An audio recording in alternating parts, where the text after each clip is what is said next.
Welcome back to MR Rasa media YouTube channel. வணக்கம் நண்பர்களே. Iran திட்டமிட்டபடி தன்னுடைய முதற்கட்ட தாக்குதலை இஸ்ரேலுடைய வடக்கு பகுதியில் லெபனானில் இருந்து இஸ்புல்லா அமைப்பு மூலமா தாக்குதலை நடத்தியிருக்காங்க. இது வரைக்கும் 50 ஏவுகணைகள் மற்றும் ட்ரோன்கள் இரண்டும் கலந்த மாதிரி போய் தாக்குதல் நடத்தியிருக்காங்க. இஸ்ரேலுடைய வான் பாதுகாப்பு ஐண்டோம் சிலதை தடுத்திருக்கு, சிலதை மிஸ் பண்ணியிருக்கு அப்படின்னு சொல்லிட்டு இருக்காங்க. அடுத்த கட்டமாக அமெரிக்கா அவசரமாக தன்னுடைய நாட்டு பிரஜைகளை இஸ்ரேல், ஈரான், எகிப்து போன்ற நாடுகள், அதாவது மத்திய கிழக்கிலேருந்து வெளியேறும்படியும் மேலும் தன்னுடைய போர் கப்பல்களை அனுப்புங்க. குறிப்பாக நியூக்ளியர் ஃபெசிலிட்டி கொண்ட போர் கப்பல்களையும் அடுத்தது டெஸ்ட்ராயர்ஸ்களையும், அதாவது விமான எதிர்ப்பு பீரங்கி இருக்கக்கூடிய விமானம் தாங்கி போர்க்கப்பல் இருக்கக்கூடிய அந்த கப்பல்களை உடனடியாக அவசரமாக இஸ்ரேலுக்கு அனுப்புகிறாங்க. மேலும் பார்த்திங்கன்னா அமெரிக்க படை வீரர்களை மேலும் இஸ்ரேலுக்கு அமெரிக்கா படையில் இருந்து நேரடியாகவும் மத்திய கிழக்கு பிற நாடுகளில் இருக்கக்கூடிய படை வீரர்களையும் இஸ்ரேலை நோக்கி அனுப்பி கொண்டு இருக்கிறாங்க. இவங்களாம் எதுக்காக அனுப்புனா இஸ்ரேலை பாதுகாப்பதற்காக அனுப்பி கொண்டு இருக்கிறது. ஸோ அப்படி என்னதான் நடக்குது மத்திய கிழக்கில்? ஈரானுடைய தாக்குதல் தொடங்கிடுச்சா? எப்படி இஸ்ரேல் சமாளிக்க போகுது? இது பற்றி முழுமையான தகவலை தெரிஞ்சுக்கொள்ள வாங்க வீடியோக்குள்ளே போகலாம். இது உங்கள் MR Rasa media YouTube channel. உங்களுக்காக எம்ஆர் ராசா. வணக்கம் நண்பர்களே.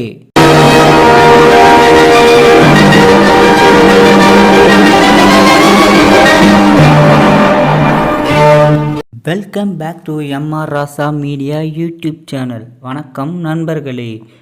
நம்ம எதிர்பார்த்த மாதிரி இஸ்ரேல் ஈரான் போர் மிக தீவிரமாக நடப்பதற்கான வாய்ப்புகள் அதிகமாக இருக்குது.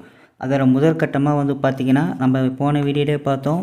அமெரிக்கா, ஐரோப்பிய நாடுகள், இந்தியா உட்பட ஆசியா நாடுகள் எல்லாருமே ஈரான், இஸ்ரேல் இருக்கக்கூடிய தன்னுடைய நாட்டு பிரஜைகளை பாதுகாப்பாக இருக்கவும் முடிஞ்சால் வெளியேறவும் சொல்லியிருந்தாங்க.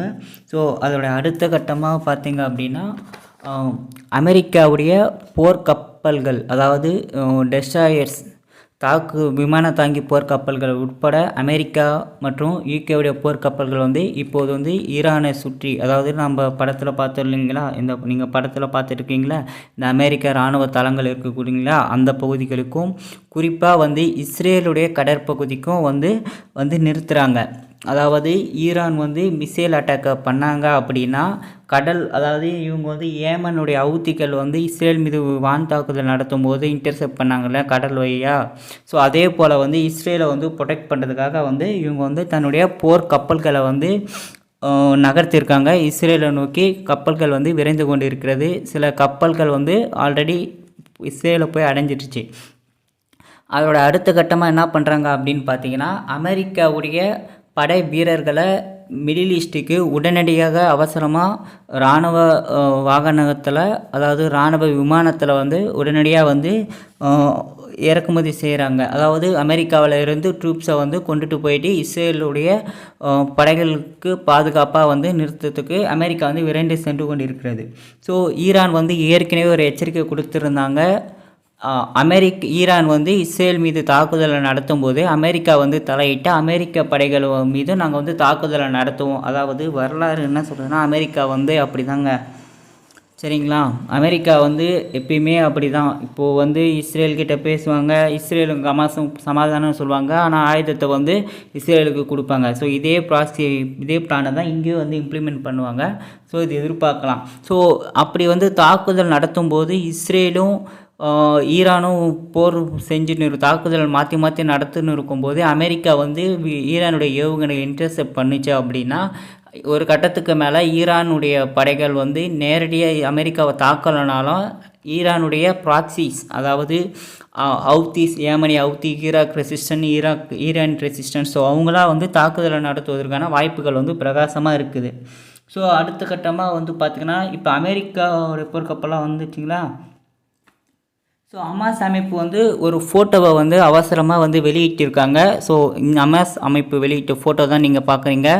இதில் பார்த்திங்கன்னா இந்த இது மாதிரி இருக்கிறீங்களா, இது ஜெருசலம். ஸோ ஹமாஸுடைய படை வீரர்களும் ஈராக் ரெசிஸ்டன்ஸ் பார்த்திங்க அப்படின்னா பைக்கில் வர மாதிரியும், ஈராக்கிய படைகள் ராக்கெட் மூலயமா இஸ்புல்லா லெபனான் மற்றும் ராக்கெட் லெபனான் மற்றும் இஸ்புல்லாவை குறிக்குது. ப்ளஸ் ஈராக்கு படைகள் வந்து பைக்கில் வர மாதிரியும் கொடி ஏந்திட்டு வர மாதிரியும் இருக்குது. ஸோ ட்ரோன் வந்து பார்த்திங்கன்னா அது ஈரானை குறிக்கிறது. அதாவது இந்த படம் வந்து இந்த புகைப்படத்தின் மூலமாக அவங்க என்ன மெசேஜ் இஸ்ரேலுக்கும் அமெரிக்காவுக்கும் சொல்ல வராங்க அப்படின்னா, நாங்கள் வந்து ஜெருசலத்தை நோக்கி வந்துன்னு இருக்கோம். அதாவது இந்த படைகள் அனைத்தும் வந்து இஸ்ரேலால் ஆக்கிரமிக்கப்பட்ட பாலஸ்தீனத்துடைய அதாவது இஸ்லாமிய புனித நகரமான ஜெருசலத்தை நோக்கி நாங்கள் வந்து விரைந்து வந்து கொண்டிருக்கோம் அப்படின்னு சொல்லிட்டு இருக்காங்க. நம்ம ஏற்கனவே சொன்னோம், அக்டோபர் 7 நடந்த தாக்குதலே அல் அக்ஸா ஃப்ளட். அதாவது அல் அக்ஸா ஃப்ளட் அப்படின்னா அல் அக்ஸா மசூதி, ஜெருசலத்தில் இருக்கக்கூடிய அந்த மசூதியை மையப்படுத்தி தான் இவங்க வந்து அந்த பேரே வச்சுருக்காங்க. ஸோ அதை நம்ம ஏற்கனவே சொல்லியிருந்தோம். ஸோ இவங்க வந்து இப்போ மறுபடியும் வந்து இதை சொல்லியிருக்காங்க. ஸோ இது மாதிரி ஒரு சூழ்நிலை உலக நாடுகள் அனைத்தும் வந்து பதட்டமாக இருக்குது. கச்சா எண்ணெயோட விலை வந்து உயர்ந்து கொண்டே இருக்கிறது, தங்கத்தோட ப்ரைஸ் வந்து உயர்ந்து கொண்டே இருக்கிறது. ஸோ இதெல்லாம் வந்து பார்த்திங்கன்னா தடுப்பதற்காக அமெரிக்கா வந்து பல முயற்சிகளை வந்து மேற்கொண்டாங்க. அதில் முதற்கட்டமாக வந்து பார்த்திங்கன்னா ஈரானுடைய வெளியுறவுத்துறை அமைச்சர், அதாவது அவரோட பேர் வந்து அமீர் அப்துல்லாஹின், இடம் வந்து பார்த்திங்கன்னா பிரான்ஸ் நாட்டுடைய வெளியுறவு அமைச்சர் பேசுகிறாங்க, ஜெர்மனி நாட்டோட வெளியுறவுத்துறை அமைச்சர் பேசியிருக்காங்க, ஆஸ்திரேலியா அமைச்சர் பேசியிருக்காங்க, துருக்கியோடைய வெளியுறவுத்துறை அமைச்சர் கூட வந்து பேசியிருக்காங்க. அதாவது இஸ்ரேல் மீது ஈரான் வந்து தாக்குதலை நடத்தத்தை நிறுத்தணும் அப்படின்னு சொல்லிட்டு அமெரிக்காவுடைய ஆலோசனை பேரில், அதாவது அமெரிக்காவுடைய கட்டளைப்படி இவங்களாம் வந்து இவங்கக்கிட்ட பேசியிருக்காங்க. ஸோ அடுத்த கட்டமாக வந்து பார்த்திங்கன்னா துருக்கியுடைய வெளியுறவுத்துறை அமைச்சர் பேசியிருக்காங்க, பாகிஸ்தானுடைய அமைச்சர் பேசியிருக்காங்க, யூகேயோட அமைச்சர் வந்து பேசியிருக்காங்க. அடுத்தது அமெரிக்கா வந்து பார்த்திங்கன்னா ஐக்கிய அரபு எமிரேட்ஸு, யுஏஇ அதாவது ஐக்கிய அரபு எமிரேட்ஸு, சவுதி அரேபியா, கட்டாரு, குவைத்து போன்ற நாடுகள் மூலியமாகவும் ஈரான்கிட்ட வந்து பேசுமாறு சொல்லிட்டு ஈரானுடைய வெளியுறவுத்துறை அமைச்சர் அப்துல்லாஹினுடன் பேசியிருக்காங்க. நம்ம போன வீடியோலே பார்த்தோம், ஜெர்மனி ஃப்ரான்ஸுக்கெலாம் பேசும்போது என்ன சொல்லியிருந்தார் அப்படின்னா, இவர்கள் யாருமே வந்து பார்த்திங்கன்னா சிரியாவில் நடந்த, அதாவது சிரியாவில் டமாஸ்கஸ் நகரத்தில் இருக்கக்கூடிய ஈரானுடைய தூதராலயத்தின் மீது நடந்த தாக்குதலுக்கு கண்டனம் வந்து யாருமே தெரிவிக்கலை, இவங்க எல்லாருமே வந்து சப்போர்ட் பண்ணுறாங்க, அப்படின்னா நீங்கள் ஏன் கேட்குறீங்கன்ற மாதிரி அவர் வந்து ஃபோனை வந்து கோபமாக வச்சுட்டதா வந்து சரி விளையாட்டாக சொல்கிறாங்க. சரிங்களா. அடுத்த கட்டமாக வந்து பார்த்திங்கன்னா ஒரு முக்கியமான நிகழ்வு நடந்திருக்குது. அமெரிக்கா வந்து சீனா கிட்ட சொல்லி ஈரான் கிட்ட வந்து பேச சொன்னாங்க. சீனா வந்து என்ன பண்ணிட்டாங்கன்னா, இஸ்ரேல் செஞ்சது தப்பு, நான் வந்து ஈரான் கிட்டலாம் பேச முடியாது, அமெரிக்காவோட கோரிக்கையெல்லாம் நிறைவேற்ற முடியாது அப்படின்னு சொல்லிட்டு மறுத்துட்டாங்க. மேலும் மறுத்தது மட்டும் இல்லாமல் பார்த்திங்கன்னா ரஷ்யாவும் சீனாவும் ஈரானுக்கு முழு சப்போர்ட், அதாவது மிலிட்டரி எக்யூப்மெண்ட்ஸ் ப்ளஸ் சப்போர்ட் வந்து கொடுக்குறாங்க அப்படின்னு சொல்லிட்டு எதிர்பார்க்கப்படுது. அவங்க வந்து வெளிப்படையாக அறிவிச்சிட்டாங்க சீனா. அடுத்தது வந்து பார்த்திங்கன்னா இங்கே தாங்க ஒரு முக்கியமான ஒரு நிகழ்வு நடந்திருக்கு. முக்கியமான விஷயம் என்ன அப்படின்னு பார்த்தீங்கன்னா, குவைத்து, யுஏஇ, கட்டார், துருக்கி போன்ற நாடுகள் வந்து என்ன சொல்லிட்டாங்க அப்படின்னு பார்த்தீங்கன்னா, இப்போ துருக்கி, கட்டார், குவைத்து இந்த இடத்தெல்லாம் வந்து பார்த்திங்கன்னா அமெரிக்காவோட இராணுவ தளங்கள் இருக்குது, அமெரிக்காவோட ஏர் பேஸஸ்லாம் இருக்குது. ஸோ அதெல்லாம் கடந்து தான் கொஞ்சம் ஈரானை கொஞ்சம் அடிக்கணும். ஸோ அதெல்லாம் வந்து அமெரிக்கா வந்து பயன்படுத்தக்கூடாது. நாங்கள் வந்து ஈரானுக்கு எதிராக அமெரிக்காவை வந்து எங்களுடைய ஏர்பேஸை அதாவது ஏர்பேஸ் மற்றும் ஏர் ஸ்பேஸை வந்து, அதாவது நிலப்பரப்பையும் வான்பரப்பையும் வந்து பயன்படுத்த அனுமதிக்க மாட்டோம் அப்படின்னு சொல்லிட்டு ஸ்ட்ராங்காக வந்து தெரிவிச்சிருக்காங்க. ஸோ துருக்கியும் வந்து இந்த அறிவிப்பு வந்து கொடுத்துருக்காங்க. ஸோ துருக்கியோட அறிவிப்பெலாம் வந்து பார்த்திங்கன்னா கொஞ்சம் ரொம்ப அதிகமாக நம்புகிற மாதிரி இல்லைங்க. ஏன்னா துருக்கி மேலே ரொம்ப நம்பிக்கை இல்லை. எதனால் அப்படின்னு பார்த்தீங்கன்னா, துருக்கி வந்து உக்ரைனுக்கு வந்து எதுவும் செய்ய மாட்டேன்னு சொல்லுவாங்க, அமெரிக்கா சொன்னால் செஞ்சிடறப்பா அப்படின்ற மாதிரி போயிடுவாங்க. ஸோ அதனால் வந்து துருக்கி மீதும் கொஞ்சம் கொடுத்துருக்காங்க. ஸோ இவங்களாம் வந்து பார்த்திங்கன்னா ஈரானுக்கு வந்து அகைன்ஸ்டாகவும் கிடையாது, சப்போர்ட்டாகவும் கிடையாது. ஈரான் மீது எங்கள் வான்பையாக நீங்கள் வந்து தாக்குதல் வந்து நடத்தக்கூடாது அப்படின்னு சொல்லிட்டு அமெரிக்காவுக்கு வந்து கேட்டிருக்காங்க. ஸோ இப்போ இஸ்ரேலும் ஈரானும் போருக்கு தயாரிட்டாங்கன்னு சொல்லிட்டு இருக்கோம். ஸோ இவங்கள உண்மையான இலக்கு தான் என்ன அப்படின்னு பார்த்திங்கன்னா, நம்ம ஏற்கனவே சொன்னோம்.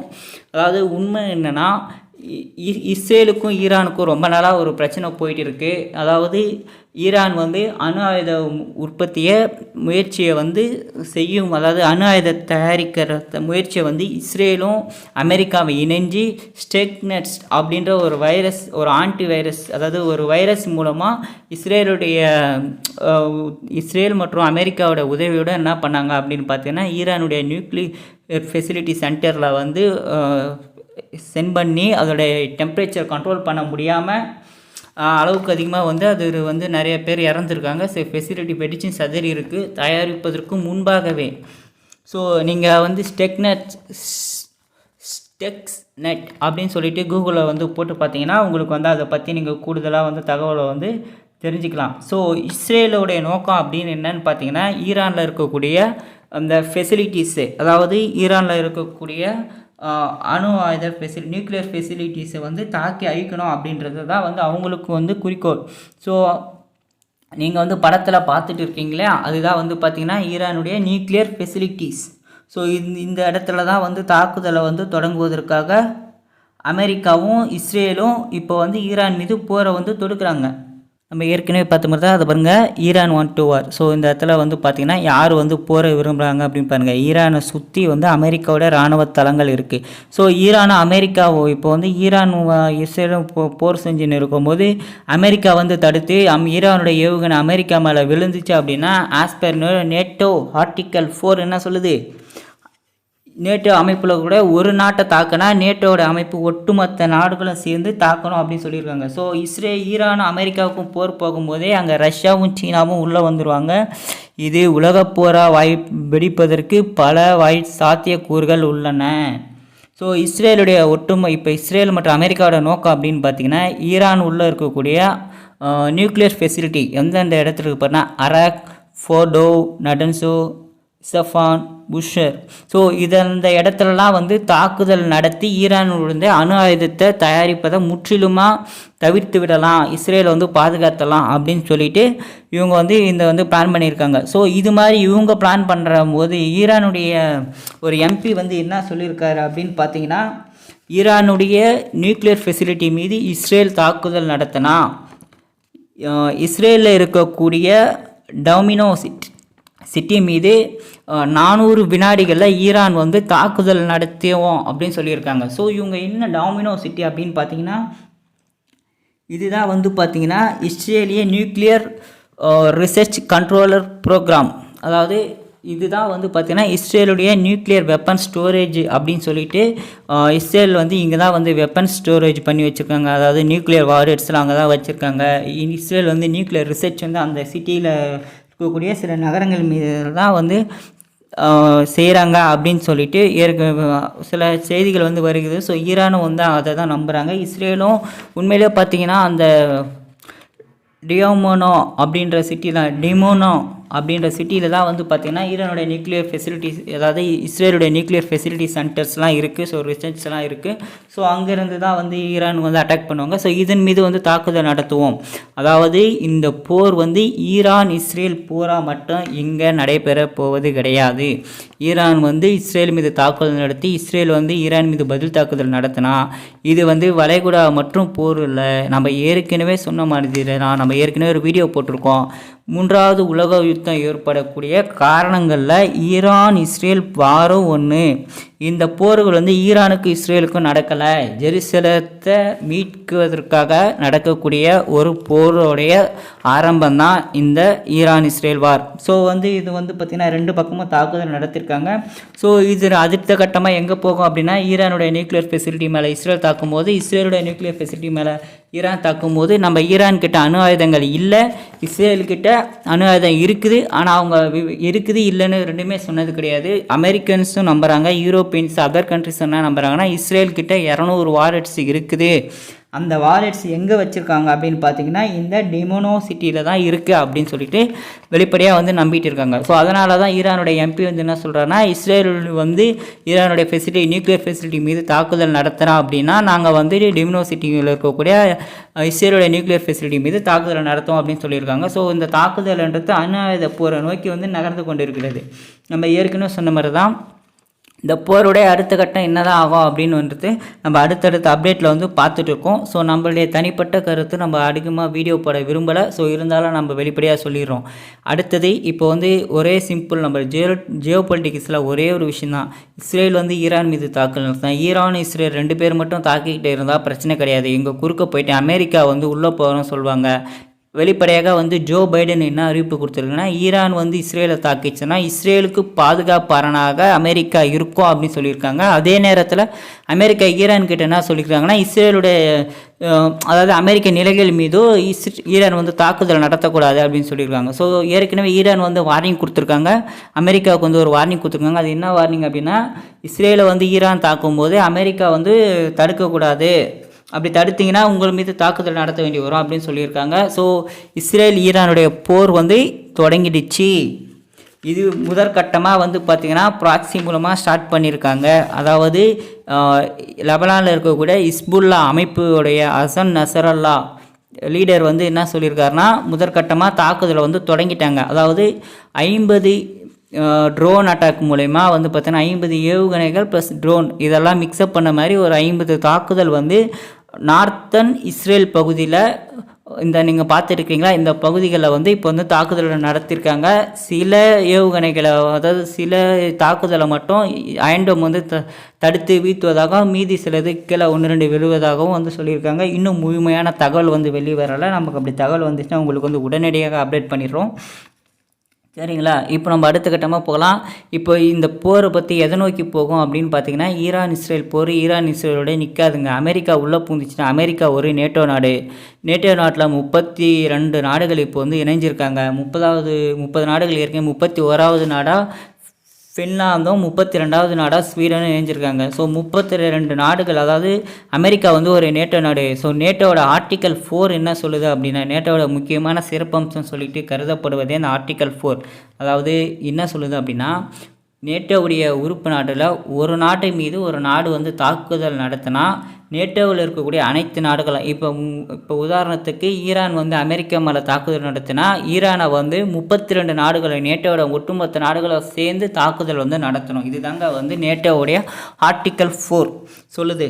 ஸோ இந்த ஆர்டிக்கல் 4 படி ஈரான் வந்து அமெரிக்கா மீது நேரடியாக தாக்குதல் நடத்தாது. லெபனான் மூலயமாவும் இஸ்புல்லா அமைப்பு மூலயமாவும் ஈராக் ரெசிஸ்டன்ஸ் மூலமாக அப்புறம் ஹமாஸ் ஜிகாத் மூலயமாகவும் வந்து தாக்குதல் வந்து நடத்துவாங்க. அப்படி நேரடியாக தாக்குதல் நடத்தினா கண்டிப்பாக உலகப்போர் தொடங்குவதற்கான வாய்ப்புகள் இருக்குது. இஸ்ரேலும் ஈரானும் மோதி கொண்டிருக்கும் அமெரிக்கா போய் தடுக்க ஈரானுக்கு உதவியாக ரஷ்யாவும் சீனாவும் தன்னுடைய படைகளை அனுப்பலாம். இது ஆட்டோமேட்டிக்காக உலகப்போருக்கான வழிவகுக்குது. ஸோ இவங்களுடைய குறிக்கோள் வந்து பார்த்திங்கன்னா, ஜெருசலத்தை கைப்பற்றுவோம். ஈரான் வந்து தாக்குதல் நடத்துவது இந்த டமாஸ்கஸ் பகுதியில், சிரியாவுடைய டமாஸ்கஸ் பகுதியில் தன்னுடைய இராணுவ ஜெனரல் 3 பேரை வந்து இழந்ததுனால வந்து தாக்குதல் நடத்துகிறாங்க. ஸோ இதில் வந்து பார்த்திங்கன்னா இப்போ அடுத்த கட்டமாக நகர்ந்திருக்கு போர் வந்து பார்த்திங்கன்னா, ஈரானுக்கு ஆதரவாக வந்து பார்த்தீங்கன்னா ஈராக் படைகள் உள்ளே வரும்னு சொல்லி ஆல்ரெடி லெபனான் வந்துருச்சு, இஸ்புல்லா வந்துச்சு. இஸ்புல்லா உள்ளே போயிட்டு இஸ்ரேல் வந்து லெபனான் உள்ளே போய் தாக்குதல் நடத்தினா லெபனான் படைகளும் சேர்ந்து போக வேண்டிய சூழ்நிலை வந்துடும். ஸோ எகிப்து என்ன பண்ணுது, ஜோர்டான் என்ன பண்ணுது, சவுதி அரேபியா அமைதியாகவே இருக்காங்க. ஸோ இவங்களாம் என்ன பண்ணுறாங்க அப்படின்றத பற்றி தான் இந்த போரோடைய அடுத்த கட்டம் வந்து நம்ம வந்து பார்க்கலாம். ஸோ உங்களுக்கான செய்திகள் வந்து உடனுக்குடனே வந்து கொண்டிருக்கிறது. நீங்கள் பண்ண வேண்டியதெல்லாம் ஒன்று தான், நம்ம சேனலை சப்ஸ்கிரைப் பண்ணுங்கள், பக்கத்தில் இருக்கக்கூடிய பெல் ஐக்கானை ப்ரெஸ் பண்ணுங்கள், நம்மளுடைய சேனலை லைக் பண்ணுங்கள், உங்களுடைய கமெண்ட்ஸ் இங்கே தெரிவிங்க. உங்களுக்கு வேறு ஏதாவது டாபிக்ஸ் வேணும்னாலும் மென்ஷன் பண்ணுங்கள், நம்ம ரிசர்ச் பண்ணி நம்ம போடலாம். ஒன்றும் பிரச்சனை, எல்லாமே பண்ணலாம். நம்ம சேனலை வந்து உங்கள் ஃப்ரெண்ட்ஸ் அண்ட் ஃபேமிலிக்கு வந்து ஷேர் பண்ணுங்கள், அவங்களையும் சப்ஸ்கிரைப் பண்ண சொல்லுங்கள். மீண்டும் அடுத்த ஒரு காணொலியில் சந்திப்போம். உங்களிடமிருந்து விடைபெறுவது உங்கள் எம்ஆர் ராசா. நன்றி நண்பர்களே.